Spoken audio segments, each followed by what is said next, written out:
Five Nights at Freddy's, Clawmarks, Chapter 13. Max checked his watch. It read 6 a.m. Despite the gloomy weather that seemed to constantly loom over hurricane ever since his adventure at Freddy's, today was a special day. Right now, Max was driving down the not-so-busy highway, humming to an early 80s song on the radio. It was Martha's favorite one, The Promise by When in Rome. He felt a sniffle come on, then shook it off.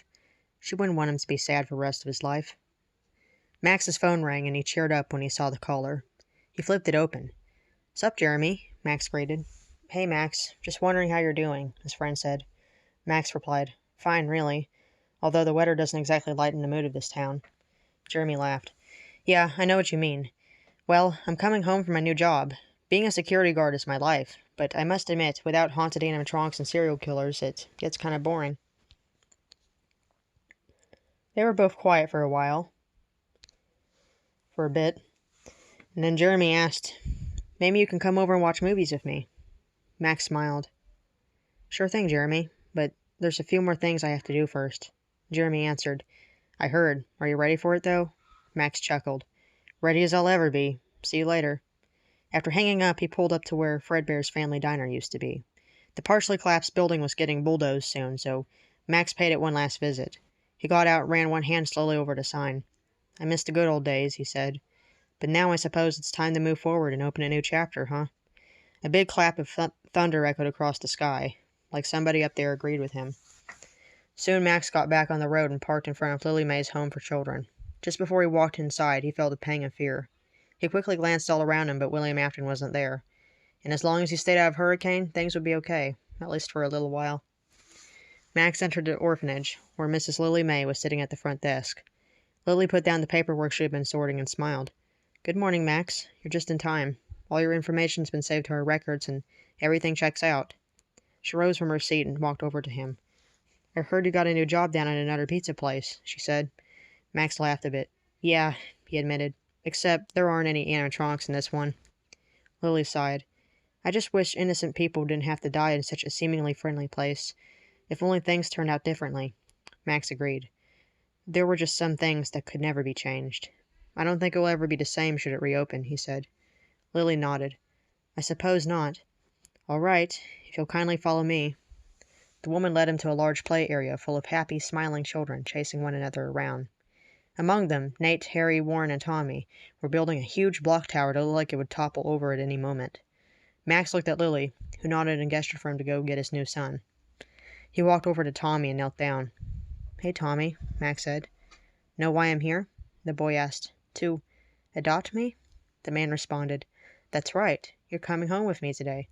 Tommy cried out in joy and leapt into Max's arms. For the first time since Martha died, Max felt that empty hole in his heart fill up again. Hugging his boy, he was given an official certification of adoption by Lily. Nate, Harry, Warren, and all of the other orphans waved Tommy goodbye as he and his new father drove off into the distance. They pulled to a stop in front of Jeremy's house, where he stood at the front door, waiting. "Hey guys," he called. "I've made some popcorn. Come on, the movie's about to start." Tommy raced up and shook Jeremy's hand. "My name's Tommy," the boy said. "You know, from our adventure." Jeremy laughed. "Hey there, little man." I'd hardly call that nightmare an adventure." Max punched Jeremy's shoulder. "We're not watching anything too scary, right?" he asked. Tommy groaned. "Oh, I'm not scared of anything anymore," he protested. "I'll be the judge of that," Max joked, as they all walked inside, closing the door behind them. A blue car came to a stop in front of Freddy Fazbear's Pizza.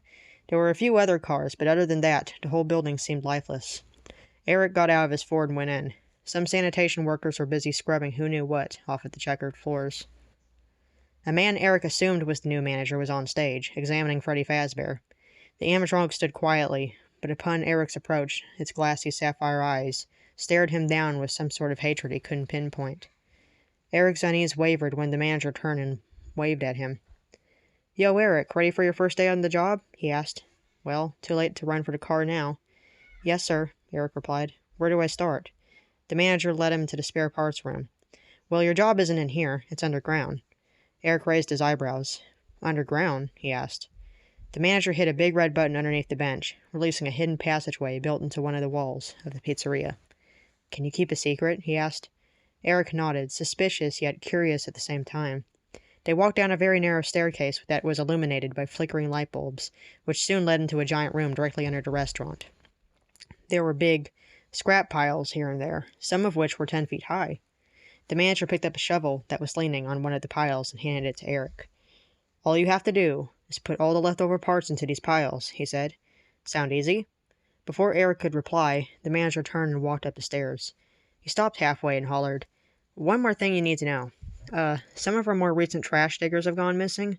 None of us know what's going on, but do me a favor and, be careful down there." Eric yelled, "Wait, what?" But it was too late. The passageway slammed shut with a resounding boom. Chill bumps crept up and down the man's arms. With a shiver, Eric went to work, shoveling scrap pieces off the dirt floor and into the piles. Sure, this job sucked, but it was only a matter of time before a job shortage happened. The whole town knew it, and in Hurricane, a bad job was much better than no job at all. Food wasn't too expensive, thank goodness, but when it came to shelter, bills, taxes, income was needed somewhere, anywhere in fact. In the space of 2 hours, Eric had cleared a pretty good space in the room and decided to take a break. He sat down cross-legged on the floor, wiping sweat from his brow and looking around. Surely this wasn't just a one-man job. If he continued his pace by himself, it would probably be weeks before all of the metal parts were sorted and thrown out. "Wonder why nobody bothers to burn this?" he asked. Something fell over close to his right. He leapt to his feet and held his shovel out in front of him. He hated being jumpy, but he didn't want to take any chances in case that missing trash digger story had any truth to it. A rat scampered over his feet, making him yelp in surprise. After taking a deep breath, Eric laughed it off and started to shovel more scrap. As he was doing so, out of the corner of his eye, one of the piles sunk a few inches.